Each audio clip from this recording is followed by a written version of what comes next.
Hey guys, this is Brian Mouse with Turf Mechanic. Today I'm coming to you with an interest video. This video is all about just interestingness. Nothing is tutorial in this, nothing is how-to. In this video, I'm going to be applying pretty much everything to a bad, let's call it a rough lawn, all at once, kind of in that early time frame of spring.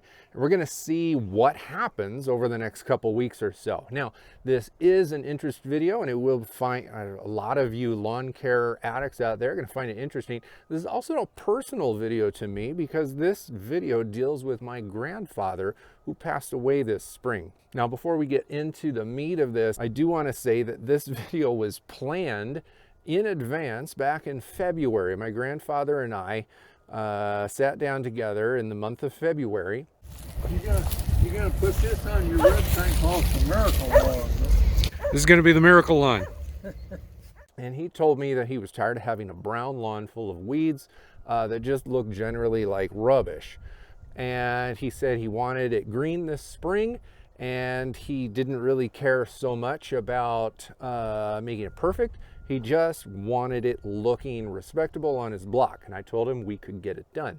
February 27th rolled around. I went over to his place. We started the process of filming a whole video series on the repair of his lawn. I'm going to introduce a new project for the spring 2022 season.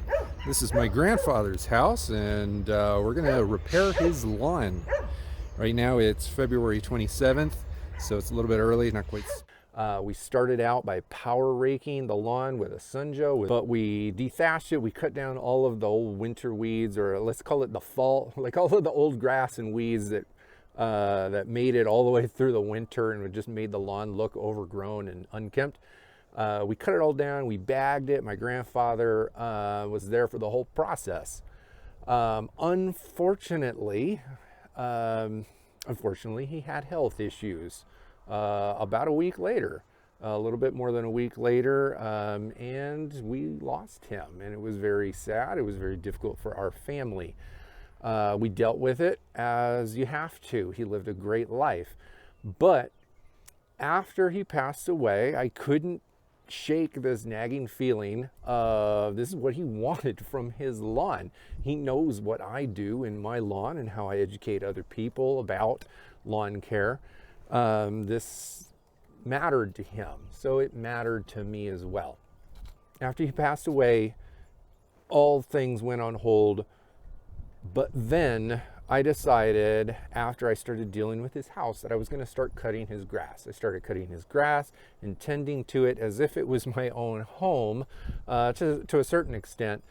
And by mid-April, I decided I still have this house for a couple more weeks before I have to give it back to the owner. My grandfather was a tenant.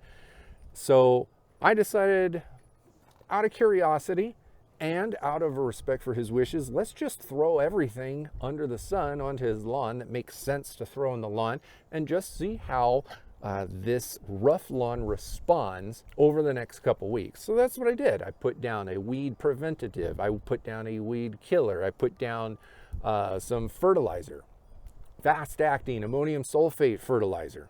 I even sprayed some liquid iron onto the lawn for whatever grass happened to be there to kind of deepen up that green. Longtime subscribers have seen my grandfather make cameo appearances in my videos here.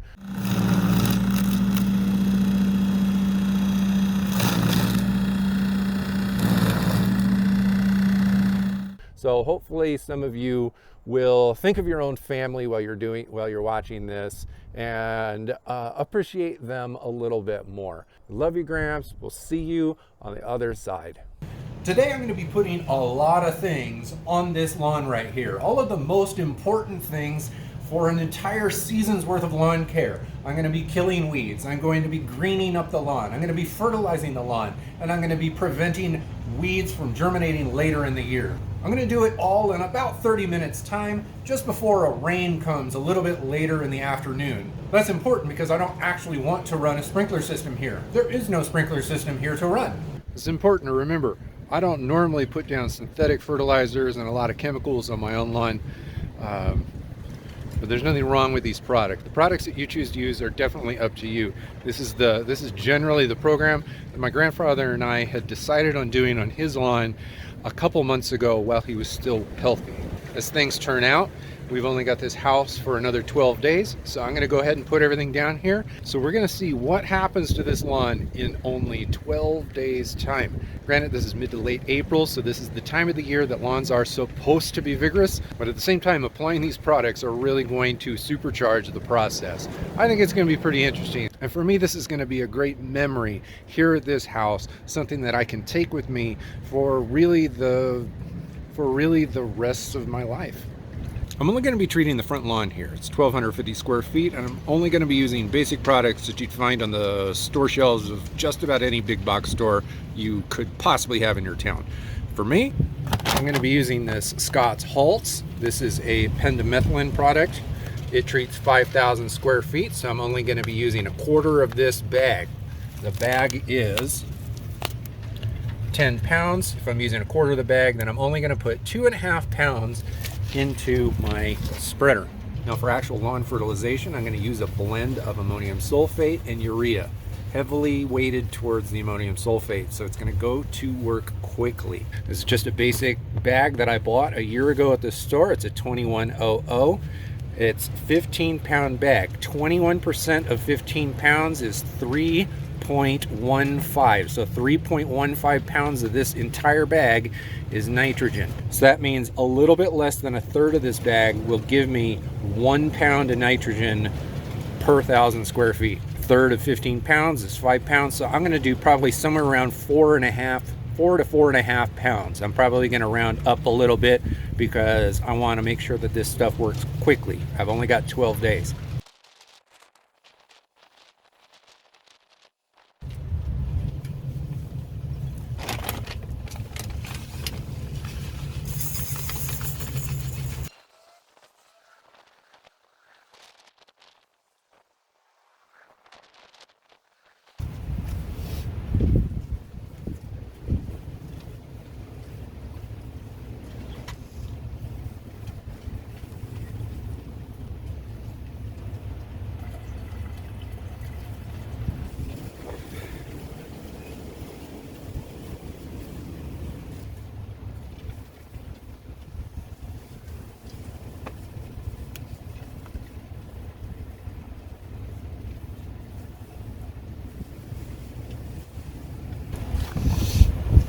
Water. It's water.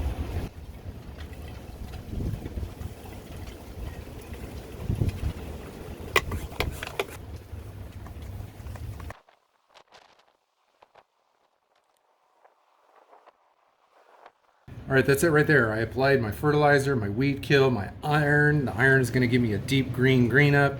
I applied weed preventative, weed kill. I can't even remember what I've said. I've applied everything that really needs to be done except for micronutrients. And if I were to be, I don't know, staying in this property, I'd also probably want to get some phosphorus and potassium down in there.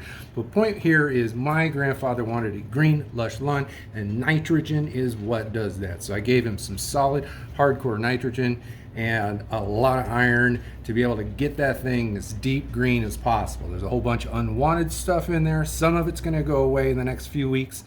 Not all of it, but it's going to look great in my opinion. I'm going to come back in exactly 12 days, the last day that we have this house, and give us an after shot. What happens when you throw it all down? Let's find out. All right, it's April 30th now. And as you can see, we got a lot of good green in there. There's some fading out of weeds and whatnot. But this is the last day that I have this house and this property. So I'm going to go ahead and give this lawn a trim. And then I'll kind of show you the results, the 12-day results. Granted, over the course of the next couple weeks, that weed killer is going to continue killing. The weed pre-emergent is going to stop more weeds coming up. And in all honesty, that ammonium sulfate, that fast-release nitrogen fertilizer, is going to keep working for a good handful of weeks to come. There you go, Gramps. That's the best I can do for a few weeks of work in early spring. I know you wanted it green. Maybe someone will put some grass seed down for you come August and September.